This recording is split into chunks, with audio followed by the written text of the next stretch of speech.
तर बघा मंडळी, मला एक प्रश्न पडला आणि त्या प्रश्नाचं उत्तर फक्त तुम्हीच देऊ शकता.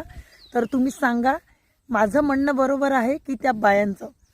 तर परवा एका स्वयंपाकाला गेली होती मी आणि त्या स्वयंपाक करताना आम्ही बाया मिळून पोळ्या करत होतो. तर पोळ्या करताना एक लहानसा मुलगा होता त्यात एका बाईचा. तर त्या मुलांनी आम्ही जो स्वयंपाक केला, पोळ्या केल्या, म्हणजे वरण भात भाजी पोळ्या झाल्या होत्या, आम्ही आता शेवटच्या पोळ्या राहिल्या होत्या, पोळ्या करत होतो. त्या पोळ्यामधली एक पोळी उचलली आणि त्याची अर्धा तुकडा घेतला आणि खाल्ला. तर तो तुकडा खाल्ल्याबरोबर एका बाईने त्याच्या तोंडातला तुकडा हिसकला आणि ती म्हणाली की देवाला नैवेद्य द्यायच्या आधी तू खातो का रे?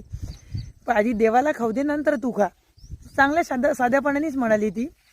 पण त्या मुलाचं काही मन राहावे ना, तो एवढा नाराज झाला पोळी हिसकली म्हणून आणि लहानचं तोंड करून तिच्याकडे बघायला लागला.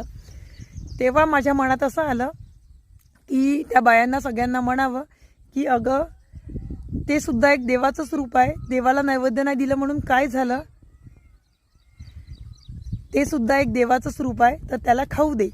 माझं म्हणणं असं पटलं, पण मी म्हटलं नाही, कारण भरपूर अशा बाया होत्या आणि आता कसं करावं म्हटलं. तर आता मला तुम्ही सांगा मंडळी, त्यांनी जर ती पोळी खाल्ली तर त्याचं ते चुकीचं आहे का? आणि माझं तर म्हणणं होतं की त्यांनी पोळी खाल्ली तर काही हरकत नाही, ते सुद्धा देवाला एक नैवेद्यच गेला समजायचा, कारण ते मूल लहानचं होतं. पण बायांचं म्हणणं होतं की देवाला आधी नैवेद्य द्यायला पाहिजे. चुकलं कोणाचं?